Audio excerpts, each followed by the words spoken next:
story that's captivated the world. Tonight, new information in a brutal crime on the MacArthur Causeway. Did 31-year-old Rudy Eugene know the victim? What happened in the 12 hours before the attack that may have led up to it? And see new dramatic surveillance video of the vicious cannibal attack.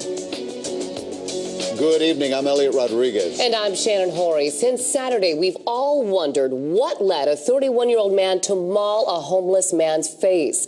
Tonight, 4 days later, we know more. CBS 4's Maggie Newland has new video of the attack, but first we begin with CBS 4's Gio Benitez with exclusive new details. Gio?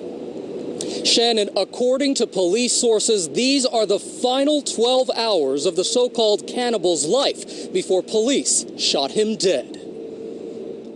It all started at 2 a.m. on the day Rudy Eugene would die. The 31-year-old was at his girlfriend's house in Miami Gardens. Our police sources say he was acting manic, going through his clothes and hers.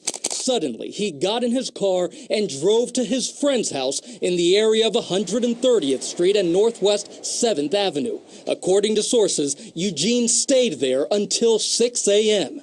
We're told he wanted to go check out the Urban Beach weekend on South Beach, so he drove there and parked illegally, our sources say, on Alton and 10th Street. He couldn't start his car again and abandoned it. The car was later towed. So just after 1 p.m. on Saturday, sources say Eugene walked back to the mainland over the causeway, but began stripping off his clothes as he crossed the 395. When he gets to the Miami side of the causeway, he encounters 65-year-old Ronald Poppo. Police believe Eugene ripped off Poppo's pants, fighting Poppo, then attacking his face. There's no indication that Eugene or Poppo had ever met before this encounter.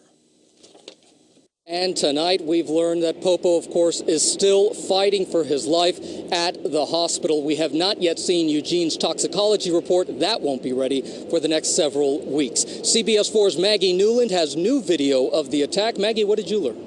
Well, Gio, we got to look at this video from the Miami Herald building. It was taken from pretty far away, but what you can see from that video is just how long this attack lasted and how violent it became. Phelan's video shows the attack went on for 18 minutes. He walks in. Miami Herald videographer Chuck Fadley walked us through the video. The guy is sitting here. Bicycles goes by. Then he comes and starts in on the victim that's sitting there. The attacker appears to punch the victim repeatedly. Now he starts to roll him down the sidewalk. See, he's rolling the guy down the sidewalk here. And then he strips off some clothing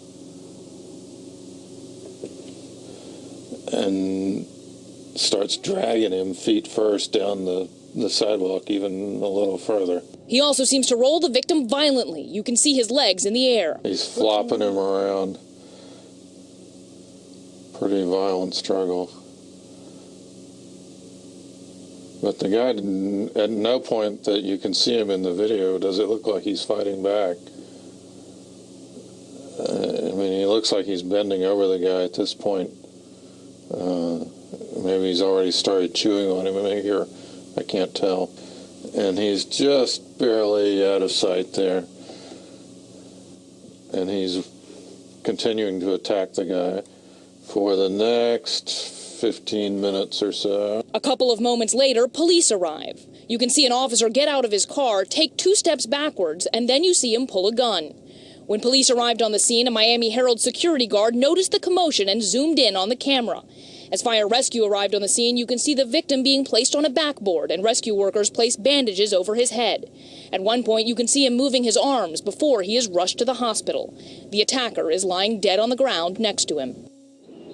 Now, I did speak to a security guard here at the Miami Herald who says he heard the gunshots and came running out. He says it was one of the most horrific things he has ever seen. We're live in Miami. Maggie Newland, CBS 4 News Tonight. Maggie, thank you. Well, tonight we're learning that Rudy Eugene was a football player at North Miami High School. These are photos from the 1998 and 1999 high school yearbooks where friends and classmates described him as an outgoing and always willing to help type of person. And this is Eugene in bond court just a few years ago. He made a court appearance after one of his several drug arrests. Count on CBS 4 for the latest information on this story. Keep it right here and online at cbsmiami.com.